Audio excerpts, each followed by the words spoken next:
여러분 안녕하십니까? 계속해서 원주에서 전해드립니다. 원주 지역의 코로나19 확산세가 두드러진 가운데 오늘은 강원도에서 26명이 확진됐습니다. 원주에서 횡성 물류센터 관련 확진자가 추가되는 등 모두 7명이 늘었고 춘천, 강릉, 속초에서 각각 4명, 정선, 인제에서 각각 2명, 동해, 태백, 평창에서 1명씩이 늘었습니다. 원주에선 어제 8명이 추가되면서 지난 일주일 사이 101명의 확진자가 느는 등 확산세가 계속되고 있습니다. 확진자 증가에 따라 원주시는 거리두기 4단계 상향을 놓고 며칠 동안 추이를 지켜본 뒤에 결정할 방침입니다. 이로써 원주의 누적 확진자는 1,489명, 강원도 누적 확진자는 6,659명입니다. 원주시가 독감 접종이 집중되는 시기를 맞아 쏠림 현상을 막기 위해 65세 어르신을 대상으로 사전 예약제를 실시합니다. 원주시는 예방접종 사전 예약 홈페이지와 콜센터를 통해 오늘 오후 8시부터 11월 30일까지 독감 사전 예약을 실시하고 75세 이상을 시작으로 70세에서 74세, 65세에서 69세까지 연령대별로 순차적으로 진행한다고 밝혔습니다. 독감 예방접종은 지정된 위탁 의료기관에서 주소지와 관계없이 전국 어디서나 무료로 접종이 가능합니다. 10월에 개최될 예정이었던 2021 원주 국제 걷기 축제와 산소길 걷기가 다음 달로 연기됐습니다. 원주시는 지난 추석 연휴를 기점으로 확진자가 급증하고 있고 이어지는 두 차례 연휴에 행락객들의 증가로 방역 상황이 악화될 우려가 크다는 판단에 따라 두 행사를 모두 연기하기로 했다고 밝혔습니다. 국제 걷기 축제는 11월 6일과 7일로 산소길 걷기는 11월 중에 일정을 잡아 개최될 예정입니다. 또 두 행사 모두 사전 접수를 통해 비대면 분산 출발하는 등 방역 지침을 준수해 진행한다는 계획입니다. 원주 기업도시 건설 현장에서 지역 노동자 고용을 촉구하는 고공농성이 23일째 이어지고 있습니다.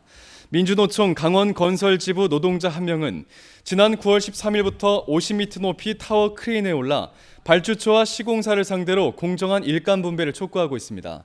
이 과정에서 공사를 강행하려는 시공사 측과 이를 막으려는 노조가 물리적인 충돌을 빚기도 했습니다.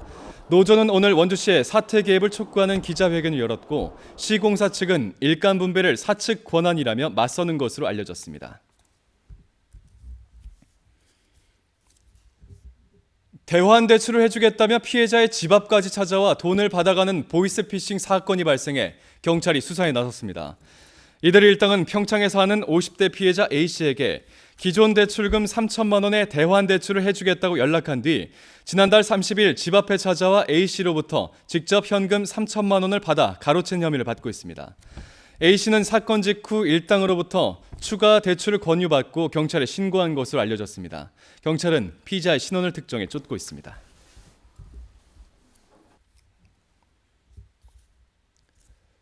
어제 오후 5시쯤 영월군 영월읍 정양리 계족산 인근 낭떠러지에서 80대 A씨가 굴러 떨어졌습니다.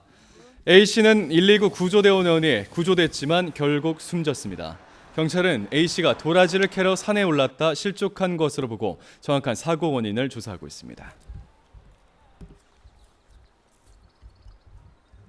보건복지부가 주최한 올해 제3회 청소년 흡연 예방 문화제에서 횡성 갑천초등학교 권채연 양이 그림 부문 대상을 수상했습니다. 권 양 작품엔 흡연자인 직장인이 담배를 끊고 여가 활동을 즐기는 내용이 담겨 있습니다.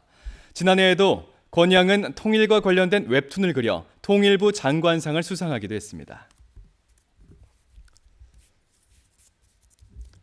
원주시가 반곡동 혁신센터에 새롭게 설치하는 다함께 돌봄센터의 운영과 관리를 맡은 수탁기관을 공개 모집합니다.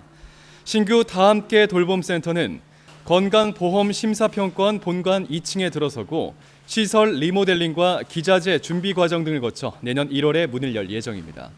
신청 자격은 사회복지법인과 비영리법인, 오는 13일부터 15일까지 방문 접수를 받으며 위탁기간은 5년입니다.